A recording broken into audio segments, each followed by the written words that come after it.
ரிசுக்கிற்குத்தானே நாம் காலையிலிருந்து கண் விழித்தது முதல் கண்ணயிரும் வரை அனிதினமும் பாடுபட்டு கொண்டிருக்கிறோம்.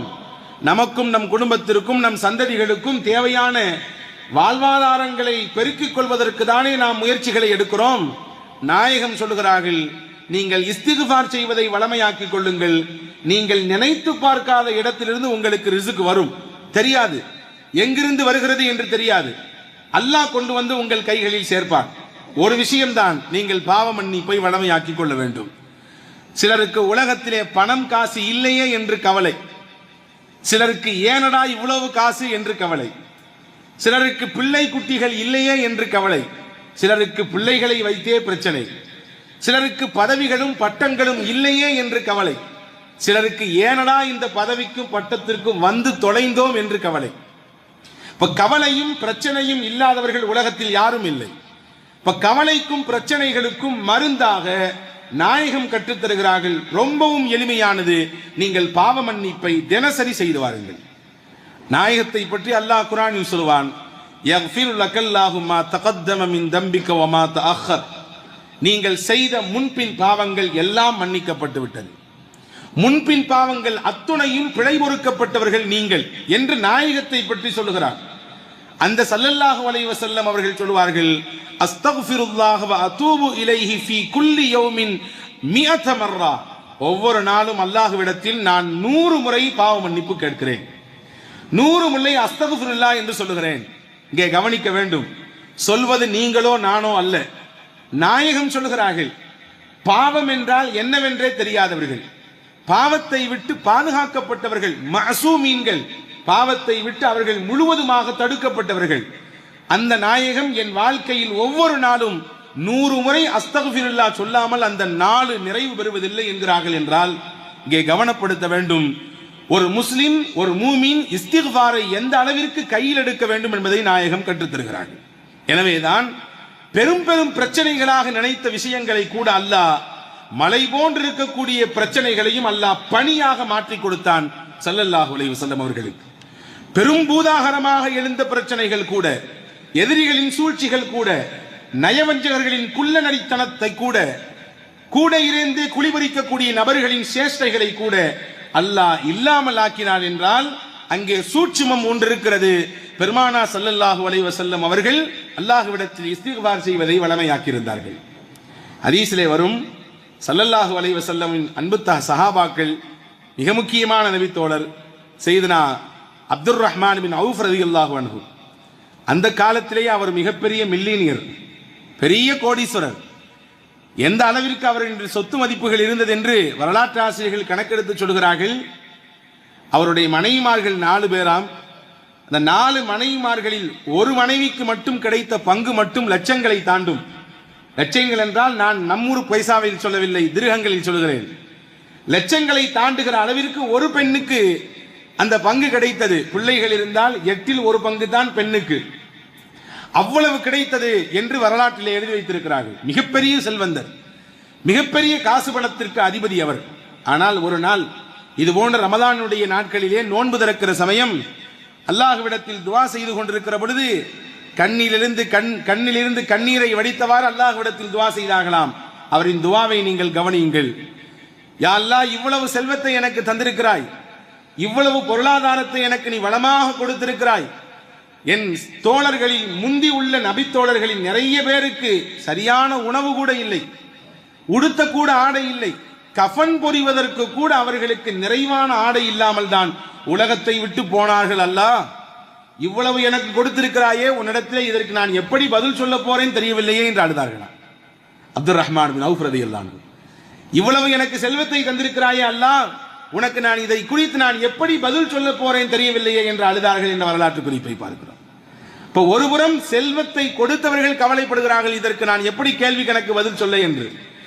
இன்னொரு புறம் நாயகத்திடத்தில் செல்வத்தை கேட்டு வந்தவர்களும் உண்டு. ஸஅலபத் இப்னு ஹாத்தப் என்ற ஒருவர், எனக்கு வேண்டும் செல்வம், பொருள் வேண்டும், ஆசை இருக்கிறது, எனக்கு அல்லாஹ் தந்தால் நிறைய கொடுப்பேன். வமின்ஹும் மன் ஆஹதல்லாஹ லயின் ஆத்தானா மின் ஃபضலிஹி லனஸத்தகன்ன வலனகூனன்ன மினஸ் ஸாலிஹீன்.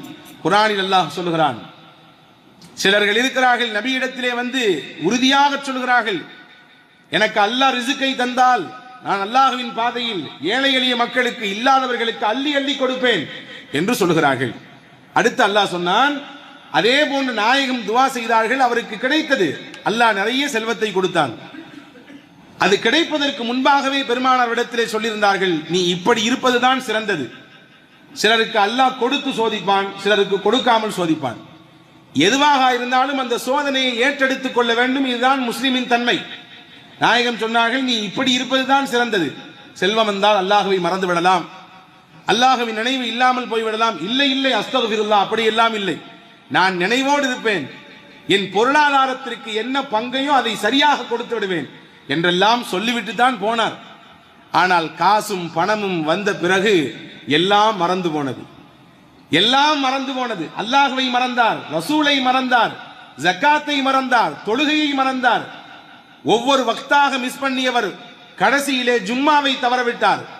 ஜக்காத் எதுக்கு நான் தர வேண்டும் என்று பேசினார்.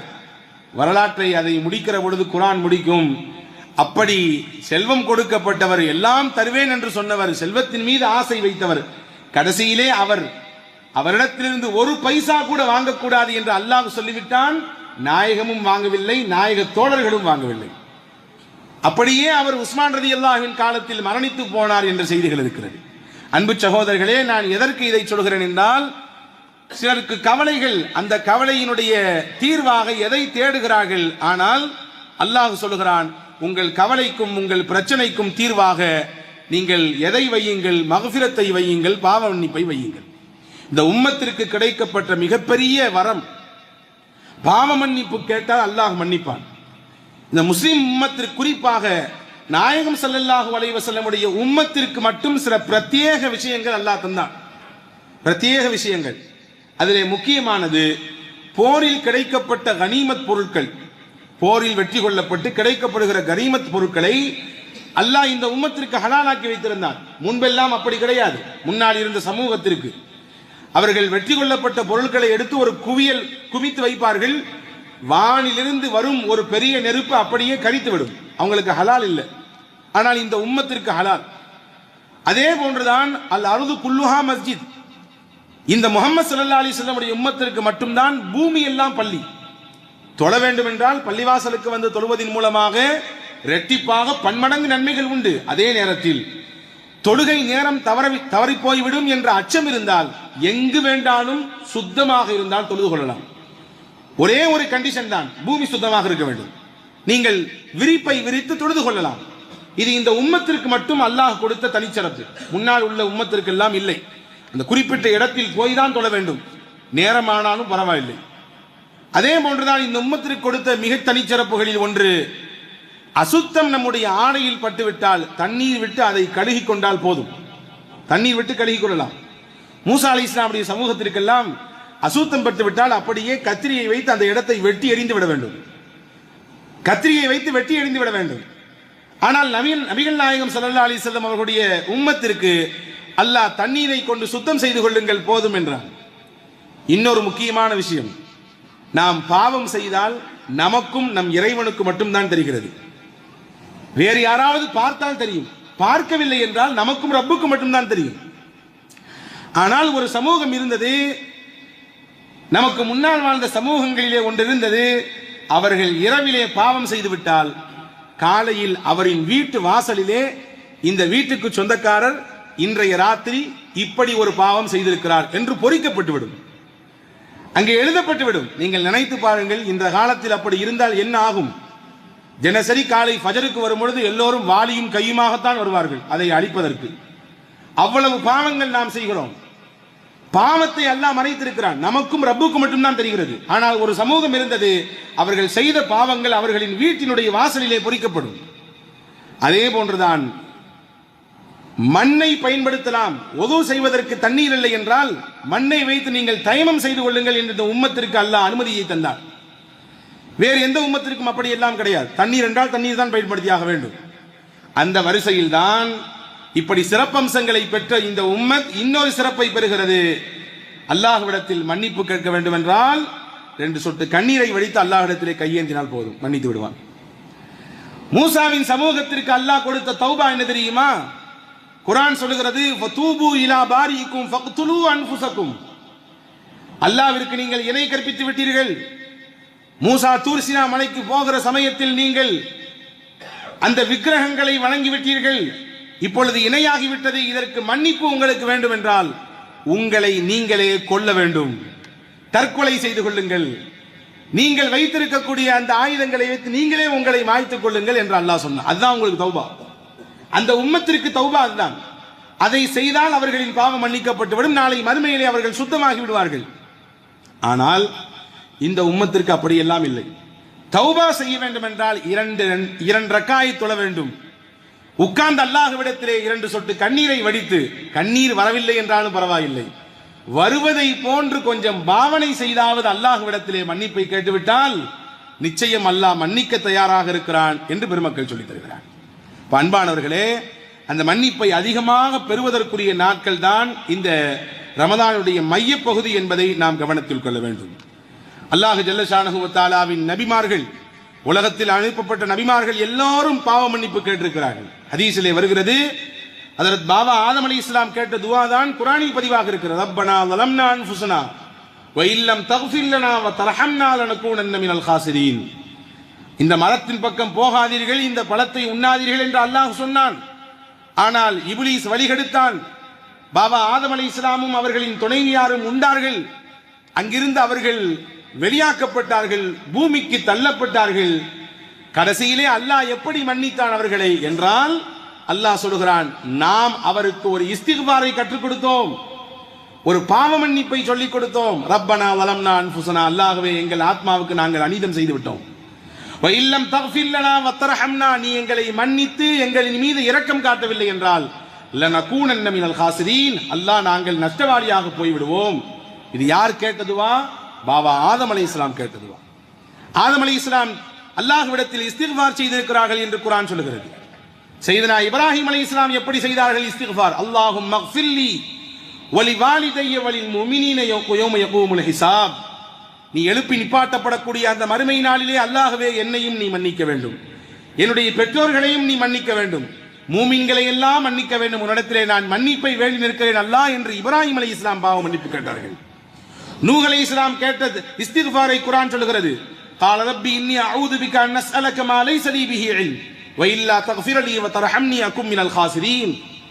தன் மகனை தன்னோடு சேர்ந்து கப்பலில் வந்துவிடு என்று அழைக்கும் பொழுது அல்லாஹ் சொன்னான், அது உங்கள் மகன் உங்கள் குடும்பத்தார் அல்ல, உங்கள் குடும்பத்தை சார்ந்தவன் அல்ல, உங்களுக்கு நேர் எதிரான கொள்கையில் இருக்கிறார், எனவே அவரை அழைக்காதீர்கள். ஹஜ்ரத் நூஹ் அலைஹிஸ்ஸலாம் அல்லாஹ்விடத்தில் கேட்டார்கள், நாம் பெத்த பிள்ளையா அல்லாஹ், அது எப்படி விட முடியும் என்று கேட்கிற பொழுதுதான் அல்லாஹ் சொன்னான், உங்களுக்கு சில விஷயங்கள் மறைமுகமான விஷயங்கள் தெரியாது, எனவே நீங்கள் எந்த விஷயத்தில் தெரியாதவர்களாக இருக்கிறீர்கள் அதை பத்தி கேட்காதீங்க. உடனே ஹஜ்ரத் நூஹ் அலைஹிஸ்ஸலாம் துஆ செய்தார்கள், வ இல்லம் தக்ஃபிர் லி வ தர்ஹம்னி அகும் மினல் காசிரீன். தெரியாமல் கேட்டுவிட்டேன் அல்லாஹ், என்னை நீ மன்னிக்கவில்லை என்றால், என் மீது நீ இரக்கம் காட்டவில்லை என்றால் நிச்சயமாக நான் கைசேதத்திற்குரிய ஆளாக மாறி போய் விடுவேன். ஹஜ்ரத் சுலைமான் அலைஹிஸ்ஸலாம் கேட்ட துஆவை குர்ஆன் சொல்கிறது. ஹஜ்ரத் யூனுஸ் அலைஹிஸ்ஸலாம் ஒரு குறிப்பிட்ட ஊரில் இருந்து வெளியே போவது, அல்லாஹ்வின் கட்டளை வருவதற்கு முன்னே போனார்கள். அவர்களின் அழிச்சாட்டியும் பெருக்கும் பொழுது அல்லாஹ்வின் உத்தரவு வருவதற்கு முன்பே போனார்கள். விளைவு என்ன ஆனது? மீன் வயிற்றுக்குள்ளே பல நாட்கள் இருந்தார்கள். அந்த மீன் வயிற்றிலிருந்து அவர்கள் எப்படி வெளியே வந்தார்கள்? குர்ஆன் சொல்லுகிறது, அவர் உள்ளே இருந்து அல்லாஹ்விடத்தில் பாவ மன்னிப்பு கேட்டார். லா இலாஹ இல்லா அன்த சுப்ஹானக இன்னி குன்து மினல் ஸாலிமீன். இந்த திக்ர் யார் ஓதிய திக்ர்? சையதுனா யூனுஸ் அலைஹிஸ்ஸலாம் ஓதிய திக்ர். மீன் வயிற்றுக்குள்ளே இருந்து அவர்கள் ஓதிய திக்ர். குர்ஆன் சொல்லுகிறது, ஃபலௌலா அன்னஹு கான மினல் முஸப்பிஹீன் லலபித ஃபீ பத்னிஹி இலா யௌமி யுபாஸூன்.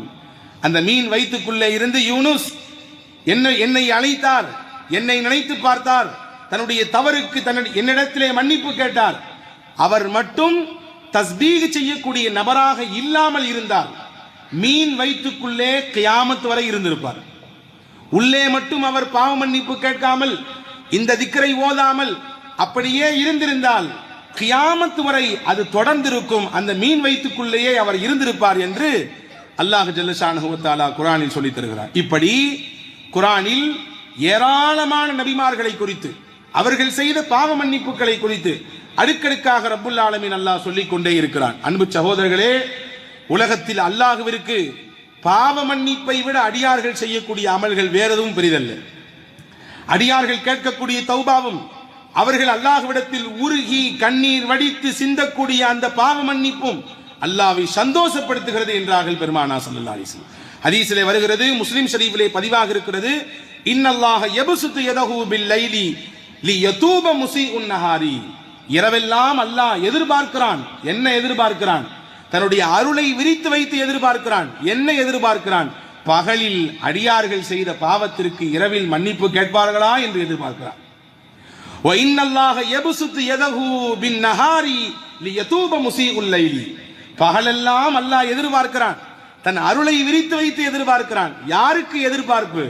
அல்லாஹ்வின் தூதர் சொன்னார்கள், இரவு பாவம் செய்தவர்கள் எப்படியாவது பகலில் பாவ மன்னிப்பு கேட்டுவிட மாட்டார்களா என்று எதிர்பார்க்கிறார். நாம் தான் குறைவு அன்பர்களே, நாம் தான் கேட்க தயக்கப்படுகிறோம், நாம் தான் அச்சப்படுகிறோம். நாம் செய்த தவறு மலை போன்று நமக்கு தெரிகிறது, அல்லது இன்று நாளை நாளை என்று ஒவ்வொரு நாளையும் கடத்தி கொண்டே இருக்கிறோம். ஆனால் அல்லாஹ் ஒவ்வொரு நிமிடமும் எதிர்பார்க்கிறான் அடியார்களின் பாவ மன்னிப்பை. ஹதீஸிலே வருகிறது ஒரு செய்தி, நபிகளை சந்திக்க ஜிப்ரீல் அலைஹிஸ்ஸலாம் வருகிறார்கள். வந்தவர்கள் சொன்னார்கள், யா ரசூலல்லாஹ், இன்னல்லாஹ யுக்ரிஉ அலைக்க ஸலாம். அல்லாஹ் உங்களுக்கு சலாம் சொன்னான். வ அலைக்க அல்லாஹு ஸலாம், அல்லாஹ்வே சலாம், உங்கள் மீது சலாம் உண்டாகட்டும் என்று பதிலை சொல்லிவிட்டு, என்ன செய்தி என்று ஹஜ்ரத் நாயகம் ஸல்லல்லாஹு அலைஹி வஸல்லம் ஜிப்ரீல் இடத்திலே கேட்க, ஜிப்ரீல் சொன்னார்கள், அல்லாஹ் ஒரு செய்தி சொன்னான், உங்கள் உம்மத்தில் யாராக இருந்தாலும் தன் மரணத்திற்கு ஒரு வருடத்திற்கு முன்பு தன் வாழ்க்கையில் எவ்வளவு பெரிய பாவங்கள் செய்திருந்தாலும் அதை நினைத்து வருந்தி கண்ணீர் விட்டு அல்லாஹ்விடத்தில் மன்னிப்பு கேட்டுவிட்டால் எல்லா பாவங்களையும் அல்லாஹ் மன்னித்து விடுவான். ஒரு வருடத்திற்கு முன்னால் பாவ மன்னிப்பு கேட்டால் மன்னிப்பு கிடைக்கும். நாயகம் சொன்னார்கள், ஒரு வருடம் எல்லாம் ரொம்ப அதிகம். எப்படி தெரியும்?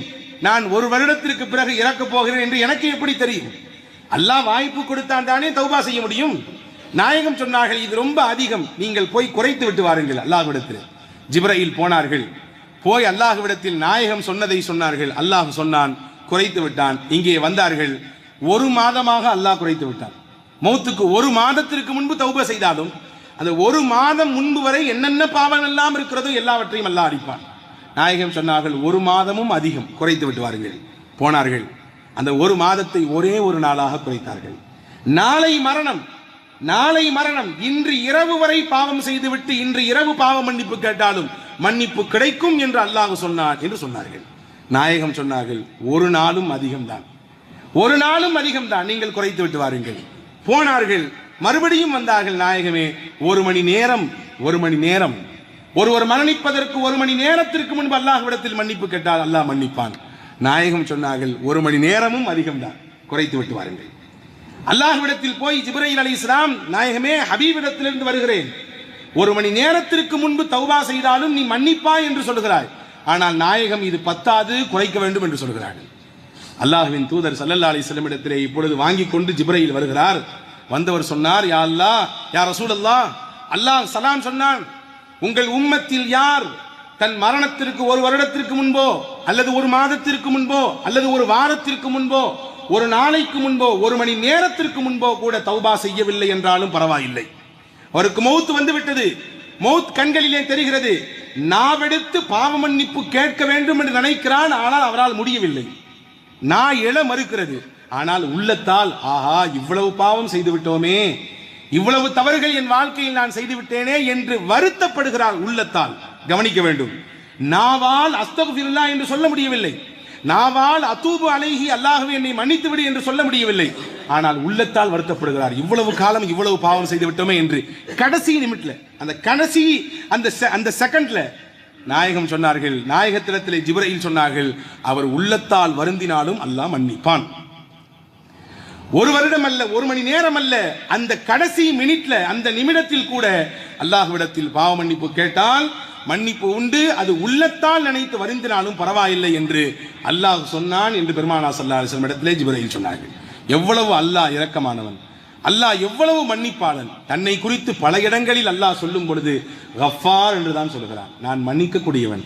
கஃபூர் என்ற வார்த்தையை தான் பல இடங்களில் அல்லாஹ் பயன்படுத்துகிறான், நான் மன்னிப்பாளன். நீங்கள் ஒரே ஒரு வேலையை தான் செய்ய வேண்டும், என்னிடத்தில் மன்னிப்பு கேட்க வேண்டும், அவ்வளவுதான். எவ்வளவு பாவங்கள் பெரும் மூட்டையாக இருந்தாலும் சரி, நான் நிச்சயம் நீங்கள் கேட்பதற்கு மன்னிப்பை தருவேன். அல்லாஹ்வின் தூதர் சொன்னார்கள், ஒரு அடியானின் ஒட்டகம் தொலைந்து போய்விட்டது. பல தடவை நாம் இந்த ஹதீஸை கேள்விப்பட்டிருக்கலாம். மறுபடியும் அதே ஒட்டகம் கிடைத்து விட்டது. சந்தோஷத்தில் சொன்னான், அல்லாஹ்வே, நீ என்னுடைய அடிமை, நான் உன்னுடைய ரப்பு. தொலைந்து போனது மறுபடியும் கிடைத்து விட்டது. பாலைவனத்தில் வெட்டை வெளி மைதானத்தில் தனியாக விடப்பட்டவன் மறுபடியும் தன் ஒட்டகத்தை காணும் பொழுது, நீ ரப்பு, நீ என்னுடைய அடிமை, நான் ரப்பு என்று சந்தோஷத்தில் சொல்கிறான். உச்சகட்டமான மகிழ்ச்சி அது. தொலைந்து போனது திரும்ப கிடைத்த பொழுது. இதையெல்லாம் விட மிகப்பெரிய மகிழ்ச்சி அல்லாஹ்விற்கு உண்டு என்றால், அடியார்கள் அல்லாஹ்விடத்தில் கண்ணீர் விட்டு கேட்கிற பொழுதுதான், தௌபா செய்கிற பொழுதுதான், பாவ மன்னிப்பு செய்கிற பொழுதுதான். அன்பு சகோதரர்களே, இந்த நாளை அதற்கென்று பயன்படுத்திக் கொள்ளுங்கள். அதிகமாக அல்லாஹ்விடத்தில் பாவ மன்னிப்பு கேளுங்கள். குறிப்பாக இது கடைசி ஜும்மா. அடுத்த ஜும்மாவில் இந்த நாட்டை ஆளுபவர்கள் யார் என்று முடிவு தெரிந்துவிடும். அதிகம் அதிகம் அல்லாஹ்விடத்தில் தௌபா செய்து கேட்க வேண்டிய மிக பிரதான கோரிக்கை நல்லாட்சியை கொடு என்று, நல்லவர்களை தேர்ந்தெடுத்து தா என்று. எவ்வளவு பெரிய ஊழல்கள் இருந்தாலும், எவ்வளவு பெரிய மக்கள் சூழ்ச்சிகள் இருந்தாலும், நாம் கேட்கக்கூடிய அந்த மன்னிப்பும் அந்த கண்ணீரும் அல்லாஹ்விடத்தில் வைக்கக்கூடிய உறுதியான கோரிக்கையும் பெரிய மாற்றத்தை கொண்டு வந்துவிடும் நிச்சயமாக. அன்பு சகோதரர்களே, குறைந்தபட்சம் உங்களிடத்திலே நான் சொல்லுகிறேன், இந்த 10 நாட்களில் ஒரு நாளைக்கு 1000 முறை இஸ்திக்ஃபார் ஓதுங்கள். குறைந்தபட்சம் 1000 முறை இஸ்திக்ஃபார் ஓதுகிற வளமையை கொண்டு வாருங்கள். எல்லா இடத்திலும் நாம் பிரதானமாக சொல்லித்தரக்கூடிய ஒரு இஸ்திக்ஃபார், ரொம்ப சிறந்த இஸ்திக்ஃபாரும் கூட, அதிகமான நன்மைகளை பெற்றுத் தருகிற இஸ்திக்ஃபாரும் கூட, அஸ்தக்ஃபிருல்லாஹல் அலியுல் அதீமில்லதி லா இலாஹ இல்லா ஹுவல் ஹய்யுல் கய்யூம் வ அதூபு இலை. நான் சொல்லி தரேன், எல்லாரும் சேர்ந்து ஒரு 3 தடவை சொல்லலாம். அஸ்தக்ஃபிருல்லாஹல் அலியுல் அதீம் அலீமில்லதி லா இலாஹ இல்லா ஹுவல் ஹய்யுல் கய்யூம் வ அதூபு இலை. அஸ்தக்ஃபிருல்லாஹல் அலியுல் அதீமில்லதி லா இலாஹ இல்லா ஹுவல் ஹய்யுல் கய்யூம் வ அதூபு இலை. அஸ்தக்ஃபிருல்லாஹல் அலியுல் அதீமில்லதி லா இலாஹ இல்லா ஹுவல் ஹய்யுல் கய்யூம்.